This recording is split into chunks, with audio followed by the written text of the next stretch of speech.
오늘의 10분 말씀. 누가복음 22장 39절로 53절입니다. 앞선 본문에서 예수님은 겟세마네 동산으로 가시기 전에 제자들과 마지막 유월절 식사 자리를 가지셨습니다. 그 자리에서 예수님은 제자들의 한계를 이미 알고 계셨습니다. 그렇다고 그들을 포기하신 건 아닙니다. 비록 사단의 공격 가운데 휘청거릴지라도 베드로처럼 넘어질지라도 예수님의 기도로 인해 그들이 다시 일어서게 될 것이라는 것을 알고 계셨습니다. 그리고 그들이 다른 제자들을 돌보는 자가 되기를 기대하셨습니다. 하지만 아직 본문의 현실은 달랐습니다. 제자들은 예수님의 말씀을 오해해서 준비하라는 검을 실제 무기로 생각했습니다. 그래서 칼을 들고 다니는 제자들의 모습으로 그날 밤은 마무리됩니다. 오늘 본문의 배경은 유월절 저녁 식사 이후입니다. 예수님은 제자들과 함께 감람산이라 불리는 겟세마네 동산으로 이동하십니다. 겟세마네는 단순한 장소가 아니라 깊은 상징을 담고 있는 곳입니다. 겟세마네라는 이름에는 뜻이 있습니다. 겟은 틀 또는 짜낸다라는 의미고 세마네는 기름을 뜻합니다. 즉 기름을 짜내는 장소입니다. 올리브 나무 농장이 있는 곳입니다. 예수님은 바로 그곳에서 고통 속에 짜내어지셨습니다. 무엇을 짜내어셨을까요? 인간의 열정이 아닙니다. 제자들의 의리도 아닙니다. 예수님은 하나님의 뜻을 붙들고 짜내셨습니다. 겟세마네는 에덴 동산과도 연결해 볼 수 있습니다. 에덴 동산은 첫 아담이 시험을 받았던 곳입니다. 하지만 겟세마네 동산은 둘째 아담, 예수님께서 주도권을 가지십니다.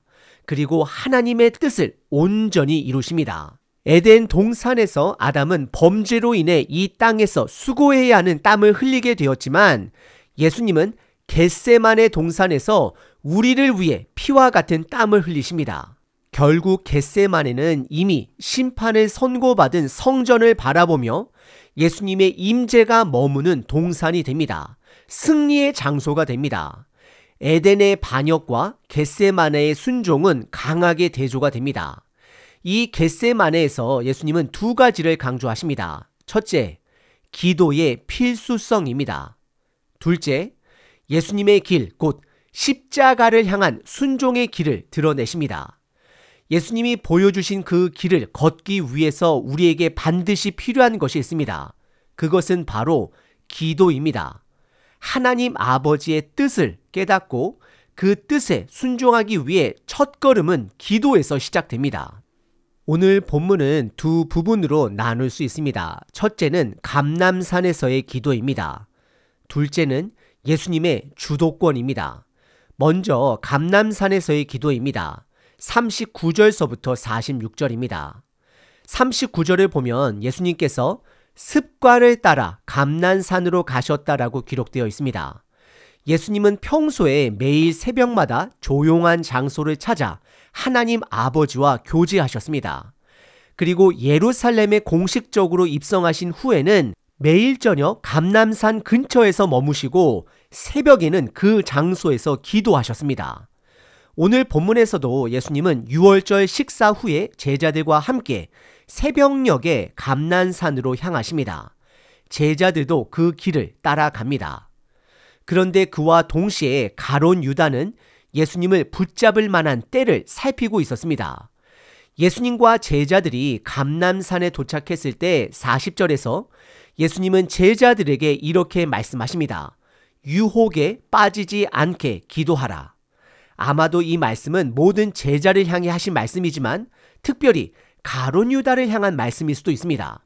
예수님 자신도 제자들에게서 조금 떨어진 거리, 즉 돌을 던질 만큼의 거리에서 무릎을 꿇고 기도하십니다. 예수님은 간절히 기도하십니다. 그 기도의 중심은 하나님의 뜻에 대한 순종이었습니다. 유혹은 단순한 행동의 문제가 아닙니다. 결국 내 마음을 사탄에게 내어주는 과정이 됩니다. 하나님의 관점이 아니라 뇌의 관점으로 세상의 기준과 내 열정으로 살아가면 우리도 모르게 가룟 유다처럼 마음을 빼앗길 수 있습니다. 예수님은 42절에서 이렇게 기도하십니다. 아버지여, 만일 아버지의 뜻이거든 이 잔을 내게서 옮기소옵소서. 그러나 내 원대로 마시옵고 아버지의 원대로 되기를 원하나이다. 여기서 잔은 구약에서 자주 등장하는 심판의 잔을 의미합니다. 겟세마네에 오시기 전 예수님은 제자들에게 잔을 들어 나를 기억하라고 말씀하셨습니다. 그 잔은 유월절 식사 중 네 번째 잔 중 세 번째 잔일 가능성이 큽니다. 세 번째 잔은 애굽에서의 구속을 기념하는 기쁨의 잔이 됩니다. 예수님께서 고난의 잔을 기꺼이 마셨기 때문에 우리는 기쁨의 잔, 생명의 잔을 받을 수 있게 된 것입니다. 그리고 예수님은 이 고난의 잔이 자신에게서 옮겨지기를 구하십니다. 하지만 그 고난은 단순히 육체적인 고통이나 죽음에 대한 공포가 아닙니다. 예수님께서 진짜로 두려워하신 것은 하나님 아버지와의 단절입니다. 우리의 죄가 예수님께 전가되었을 때 예수님은 처음으로 아버지와의 교제가 끊어지는 경험을 하시게 됩니다. 그래서 십자가 위에서 엘리 엘리 라마 사막다니 나의 하나님 어찌하여 나를 버리셨나이까라고 외치게 됩니다. 예수님은 그 단절을 두려워하셨던 것입니다. 하지만 결국 아버지의 뜻이 무엇인지 분명히 아셨고 그 뜻에 온전히 순종하길 원하신다라고 선언하십니다. 예수님은 지금 승리를 선포하신 것입니다. 그때 43절을 보면 하늘로부터 천사가 내려와 예수님께 힘을 더해 줍니다. 이 장면은 두 가지를 알려줍니다. 첫째, 기도한다라고 고통이 사라지지는 않습니다. 하지만 기도하면 고난을 감당할 수 있는 힘이 주어집니다. 둘째, 결국 우리들이 기도할 때 죽음을 이기시고 부활하신 예수님으로부터 그 힘이 온다라는 것을 암시하고 있는 말씀입니다. 예수님은 44절에서 하나님 아버지의 도우심을 힘입어 더욱 간절히 기도하십니다. 기름을 짜듯이 기도하셨고 그 땀이 핏방울이 되었다라고 기록하고 있습니다. 의학적으로 보면 혈안증이라 불리는 현상입니다. 극도의 스트레스 상황에서 모세혈관이 터지며 땀에 피가 섞이는 경우입니다. 하지만 성경은 단순히 의학적 설명을 넘어 그만큼 치열한 영적 고통 속에서도 기도가 유일한 기름을 보여주는 것입니다. 에베소서 6장에서도 말하고 있습니다. 전신갑주를 입고 성령의 검, 곧 하나님의 말씀을 가지라 말씀하신 후 18절에서 모든 기도와 간구를 하되 항상 성령 안에서 기도하고 깨어 있으라 말씀하십니다. 예수님은 지금 그 모범을 기도를 통한 피와 땀으로 보여주고 계십니다. 그리고 예수님은 기도를 잠시 멈추시고 제자들이 어떻게 하고 있는지 살펴보러 가십니다. 45절에서 성경은 제자들이 슬픔 때문에 잠들었다라고 기록합니다. 마태복음에서는 육체의 연약함 때문이다라고 나옵니다. 아마도 6월절 마지막 식사 자리에서 예수님께서 고난과 죽음을 말씀하셨던 그 장면 이후 정서적으로 불안하고 지친 상태였던 것으로 보여집니다. 예수님은 그들이 잠든 것을 보고 화를 내지 않으십니다. 그들의 연약함을 알고 계셨기 때문입니다. 하지만 46절에서 다시 한번 그들을 일깨워 가르치십니다. 어찌하여 자느냐? 시험에 들지 않게 일어나 기도하라. 여기서 말하는 시험과 앞서 말한 유혹은 같은 단어입니다.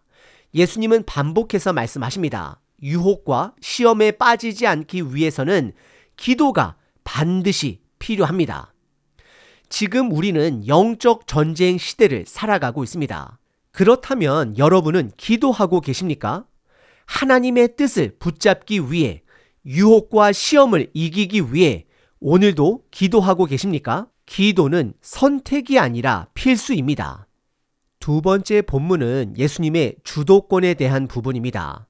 47절부터 53절입니다. 감람산에서 예수님께서 붙잡히셨다라고 해서 주도권이 종교 지도자들에게 있었던 것은 아닙니다. 그 순간조차도 모든 것은 예수님의 주도 아래 진행되고 있음을 보여줍니다. 그리고 그것은 곧 하나님 아버지의 뜻에 따라 이루어진 일이 됩니다. 47절에 보면 예수님께서 제자들에게 말씀하실 때 한 무리가 다가옵니다. 그중 앞선 사람은 가룟 유다였습니다. 그는 이미 사탄의 권세에 마음을 빼앗긴 상태였습니다. 그래서 피곤함도 이겨내고 어둠의 권세에 쓰임받는 쪽으로 나아갑니다. 우리는 절대로 그런 삶을 살아가서는 안 됩니다. 48절에 유다는 예수님께 나아가 입맞춤으로 인사를 합니다. 당시 입맞춤은 존경과 친밀함을 표현하는 인사였습니다. 하지만 이 인사는 가장 큰 배신과 모욕의 상징이 됩니다.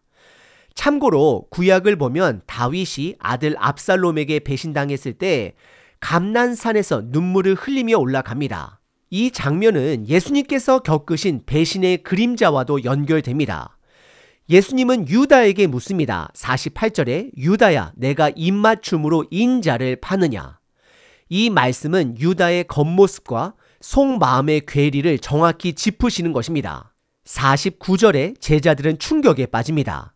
그리고 자신들이 준비해둔 칼을 꺼내어 예수님을 치기를 합니다. 50절을 보면 누가복음은 제자의 이름을 밝히지 않지만 요한복음 18장에 보면 한 제자 베드로가 등장합니다. 베드로는 제사장의 종 말고의 오른쪽 귀를 칩니다.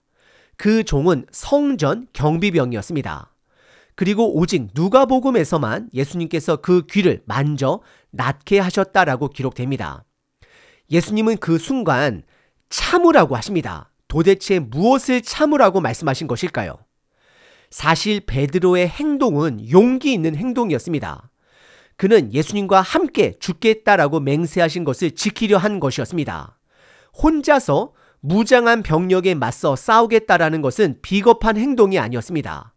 그런데 예수님은 참으라고 하십니다. 왜일까요? 그것은 열정만 앞선 행동, 의리만 앞선 행동이었기 때문입니다. 하나님 뜻과는 다른 행동이었기 때문입니다. 예수님이 원하시는 것은 인간의 충성심이 아닙니다. 하나님의 뜻에 순종하는 믿음의 행동을 원하십니다. 그래서 예수님은 멈추라 하시고 참으라 말씀하십니다. 그리고 하나님의 뜻을 찾아야 함을 말씀하십니다. 예수님은 지금도 아버지의 주권 아래에서 움직이십니다. 이 장면 속에서 예수님의 주도권은 다음과 같이 드러납니다. 첫째, 하나님의 뜻을 묻는 기도로 시작하십니다. 둘째, 그리고 유다의 배신을 담대하게 받아들이십니다. 셋째, 폭력을 통제하시고 멈추게 하십니다. 넷째, 마지막으로는 그들의 비겁한 방법을 폭로하십니다. 52절에서 예수님은 대제사장들과 성전 경비대 장로들에게 물으십니다. 너희가 강도를 잡는 것처럼 칼과 뭉치를 가지고 왔느냐? 이것은 그들의 방식이 비겁함에 기반했다라는 것을 드러내시는 말씀입니다. 예수님은 이어서 53절에 이렇게 말씀하십니다. 내가 날마다 너희와 함께 성전에 있을 때에는 너희가 내게 손을 대지도 아니하였도다. 그러나 이제는 너희의 때요 어둠의 권세로다 라고 말씀하십니다. 이 말씀은 굉장히 중요한 선언입니다. 예수님은 지금 어둠의 권세 아래에 있는 자들의 본질을 드러내십니다. 그리고 동시에 우리에게 묻고 계십니다. 여러분은 누구의 통치를 받고 계십니까? 하나님 아버지의 주권 아래에서 살아가고 계십니까? 아니면 어둠의 권세 아래 계십니까? 오늘 본문 예수님은 주도권을 지시고 십자가의 고난을 담대하게 받아들이십니다. 하나님의 통치를 받으려면 깨어 기도해야 합니다. 깨어 기도해야 합니다. 예수님은 지금 우리에게 그 길을 보여주고 계십니다. 오늘 본문은 6월절 마지막 저녁 식사 이후 감람산, 그 중에서도 기름을 짜내는 겟세마네 동산에서 벌어진 사건을 다루고 있습니다. 예수님은 그곳에서 하나님 아버지와의 단절을 감당하셔야 했습니다. 그 고통 앞에서 땀이 피처럼 흐를 정도로 간절히 기도하셨습니다. 그리고 제자들에게 단 한 가지를 가르치십니다. 그것은 기도하라입니다. 유혹에 시험에 빠지지 않기 위해 깨어 기도하라는 명령입니다.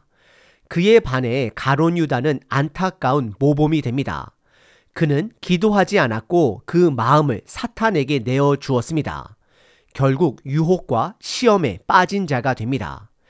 예수님의 기도는 자신의 뜻을 관철하기 위한 기도가 아니었습니다. 오직 하나님 아버지의 뜻을 찾고 그 뜻에 순종하기 위한 기도였습니다. 우리는 이 땅에서 살아가면서 흔히 자신의 성취를 위해 온 힘을 쏟습니다. 가룟 유다는 피곤해하는 다른 제자들과는 달랐습니다. 자신의 계획을 이루기 위해 오히려 몰래 그 자리를 떠나 종교 지도자들과 군인들을 직접 이끌고 왔습니다.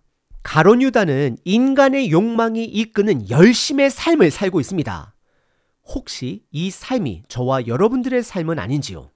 하지만 결국 모든 것을 통제하고 인도하시는 분은 하나님 아버지 되십니다. 예수님은 그들의 영적 공격을 알고 계셨습니다.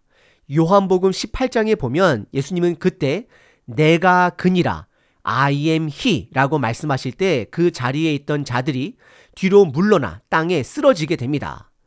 주도권은 언제나 하나님께 있습니다. 사람에게 있는 것이 아닙니다. 예수님은 제자들에게 말씀하십니다. 검과 뭉치 같은 세상의 방법이 아니라 섬김과 희생의 길을 걸으라 말씀하십니다. 왜냐하면 통제권은 인간이 아닌 하나님께 속해 있기 때문입니다. 실제로 예수님은 제자들의 실수로 잘린 군사의 귀를 다시 붙여주시고 종교 지도자들의 비겁함을 지적하십니다. 그들은 밤을 틈타 몰래 찾아왔지만 예수님은 밤이든 낮이든 늘 하나님의 뜻대로 행하셨습니다. 기도는 우리 삶에서 고난을 없애주지 않을 수도 있습니다. 하지만 예수님이 보여주신 것처럼 그 고난을 이길 수 있는 힘은 기도에서 나옵니다. 그리고 그 기도를 통해 우리는 어려움 속에서도 어두움 속에서도 하나님의 뜻을 발견할 수 있는 힘을 얻게 됩니다. 그러니 오늘 하루도 기도함으로 살아가야 합니다. 나의 열정이 아닌, 나의 욕망이 아닌 하나님의 뜻대로 살아내는 우리가 되기를 간절히 기도합니다. 하나님 아버지, 예수님께서 겟세마네에서 기도로 순종하신 길을 걸으셨던 것처럼 우리도 유혹과 시험 앞에서 무릎 꿇는 자가 되게 하옵소서. 나의 열정이, 욕망이 앞서지 않게 하시고 하나님의 뜻을 먼저 구하게 하옵소서. 고난이 사라지지 않더라도 그 고난을 이길 수 있는 힘을 기도 가운데 허락하옵소서. 우리의 힘 대신 예수 그리스도의 이름으로 기도드립니다. 아멘.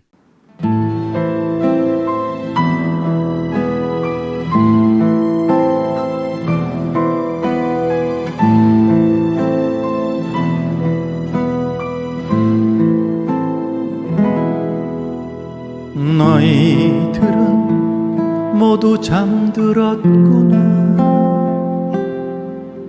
요한아, 시몬아, 내가 기도하는 동안에도 잠들어 있구나.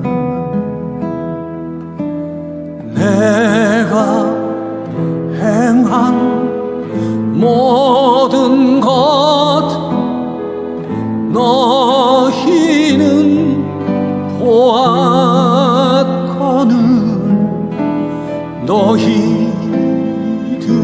너희들도 내 곁을 지키지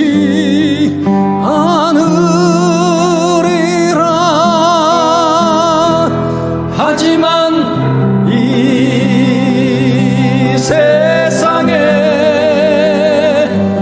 머리 둘 것 없이 떠돌다가는 이 내 몸이 십자가에 죽어야만 하는 이유를 너희들은 알게 되리라. 시몬아, 유하나 내가 간 뒤 너희에게 오실 그분이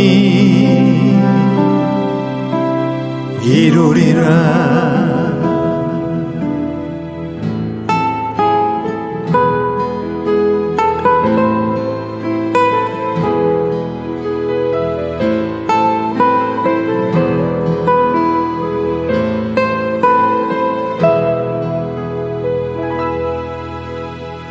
너희들은 모두 어디 있느냐. 요하나 시몬아 사랑하는 나의 제자들아 어디에 있느냐. 내가 행한 모든 것 너희는 보았거늘 너희들도 내 곁을 지키지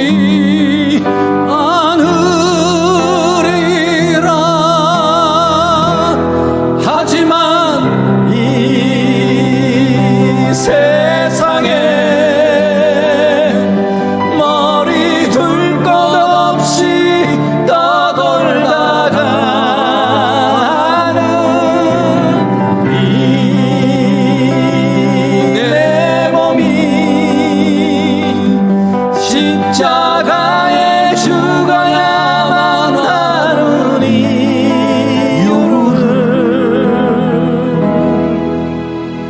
너희들은 전하게 되리라. 시몬아 요하나 내가 간 뒤 너희에게 오실 그분이 이루리라.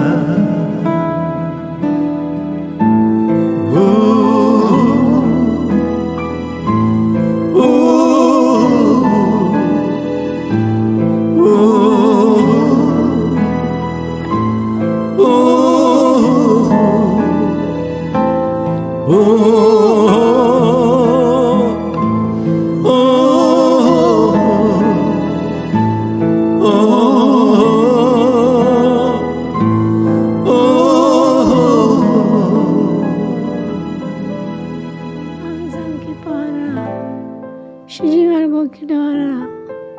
범사에 감사하라.